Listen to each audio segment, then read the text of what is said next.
Good evening, everybody. Brett Buffington here in Southwest Houston, where we start with breaking news. A bizarre murder case unfolding here this afternoon. It is gone on all afternoon, and just within the last hour, police say they've arrested a suspect who walked back up to the scene here. Take a look at some of this video. This is investigators working inside this home this afternoon. This all started around 1:30. A family member found an elderly woman dead inside of this home. Tonight, police, they are questioning that man. They tell us they will announce charges sometime tomorrow. The rest of the news, it starts right now. The price is right for one Houston man. Eugene, $1,000! From spinning the wheel to Who Wants to Be a Millionaire, this four-time contestant says it is all for the love of the game. A Texas billionaire shocks the entire graduating class at Morehouse College, including two young men from the Houston area. I could hear moms crying, I could hear dads crying.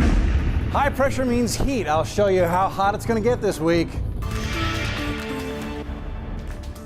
Today marks 20 days since little Malia Davis was last seen alive, and the blame game over who is responsible for her disappearance is heating up. Yes, we know about her stepdad. He's the only one charged in the case, but now his father is defending him. He made some surprising statements in his first interview, and Larry Seward took some of those statements right to detectives. Larry?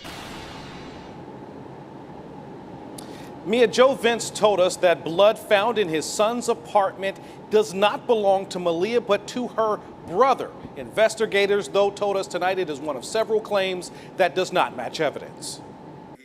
Darian Vince's dad. Thanks, Joe, for coming on. Told YouTube's Ick It Mel channel. My son is sitting in jail right now, devastated about his stepdaughter is missing. His son is not only innocent, but victim of character assault by Malia's mom, Brittany Bowens. He loved that family. Like, he did everything to stay with the girl when we was trying to tell him, no, she's not right.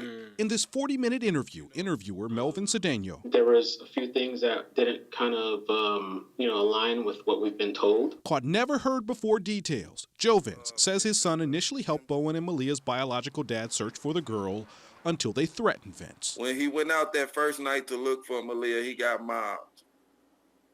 And then and then he didn't understand. He didn't trust her or her baby father because they came to him real crazy. Vince also claims blood tied to Malia found in his son's apartment hallway and bathroom and used to justify Darian's arrest came from another child. It's her brother's blood from his toothbrush. Detectives insist they tested for family DNA and stand by their warrant. They also stand by last week's search of a field along Darian's old post office route. My son never worked on a post route ever in his life. But Darian's dad says his son worked just 3 days for the post office through a temp service and never had one. It's a father that's standing up for his son. Cedeno wanted to hear Vince's side. Hundreds of viewers did too. More than anything, he's hoping all the chatter online helps find Malia.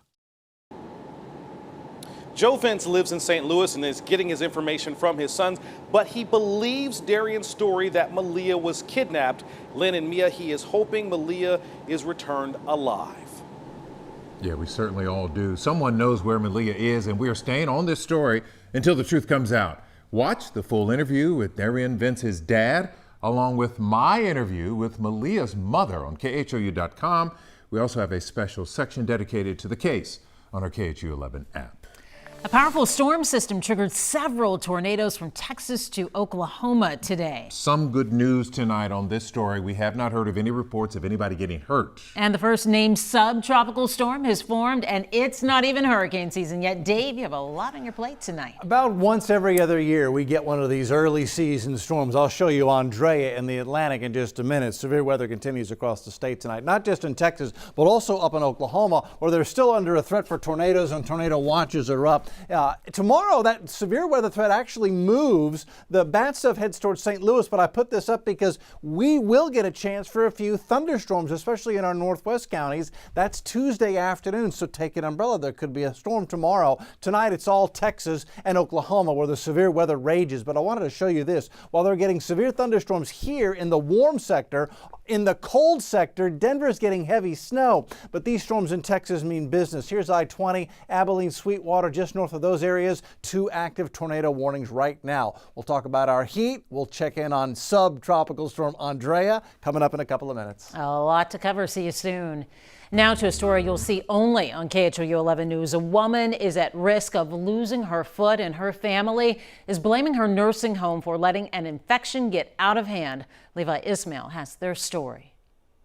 At the Cypress Woods Care Center, the family of Alberto Robinson says you don't need to be an expert to recognize neglect when you see it. They just made it seem like it was a pressure wound and the wound care doctor just needed to look at it. Now that conversation was back in April. After that phone call, Byron and Devin Randon say they heard nothing from the care center, although they visited at least 4 times a week. She was there for almost 6 months without treatment to her foot. One visit last week is all it took for family to see what had been hiding all this time at Robinson's feet and what caregivers felt they could handle. They keep the covers on her and boots and stuff on her feet and stuff, so you never really, go down there and just take her shoes off to look over or nothing. But if they'd have said something to her, we could have been looking at it. Robinson was rushed to this Angleton hospital, and as we stood outside, doctors were still not convinced they could save her foot. The bacteria had reached the bone, which means the potential for more surgery. When we reached out to the care center, they responded with no comment. Now, we contacted the Area Agency on Aging, who say if you are considering a care facility, here are some things to remember. First, find a place that's close enough for family to make regular visits.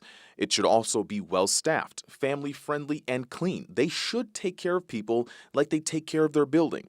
Now, if you're still not sure, Texas Health and Human Services has you covered with a website detailing reports against long-term care centers. I feel like she felt better that she was either out of there and that her family was there and she was getting the treatment that she needs. Levi Ismail, KHOU 11 News. Houston gets a status check on growth, progress, and future plans for the city. We're talking the mayor's State of the City speech. It touched off everything from mobility to low employment and courting tech companies. That story tops tonight's 90-second nightcap. In a packed ballroom of 1,600 movers and shakers, Mayor Sylvester Turner praised Houston's progress with working conditions, boosting youth summer jobs, and tech expansion. Hashtag Silicon Bayou. But in a ballroom 2 floors below, I'll tell you what, our city's in a state of mess. Mayoral challenger Tony Busby criticized the city's crime level and policing style. He also spotlighted Mayor Turner's handling of issues like homelessness, illegal dumping, and trash and recycling pickup.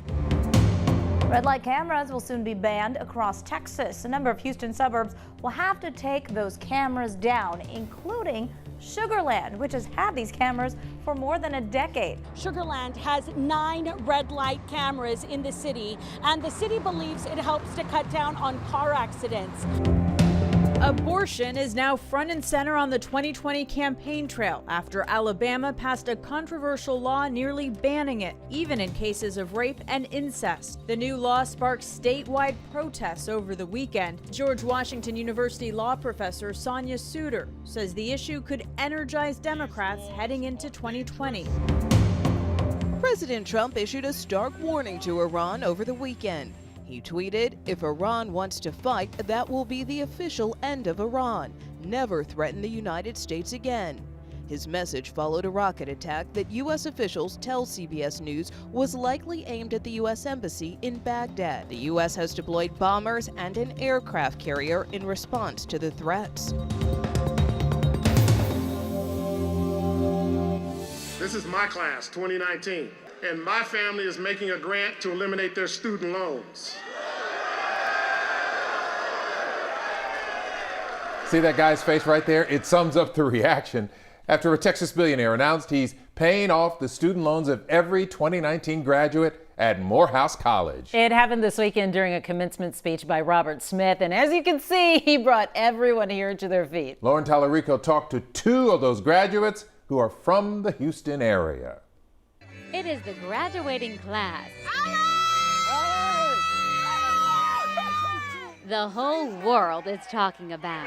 Okay! Thanks to Austin billionaire Robert Smith, who wrapped up his commencement speech at Morehouse College like this. And my family is making a grant to eliminate their student loans.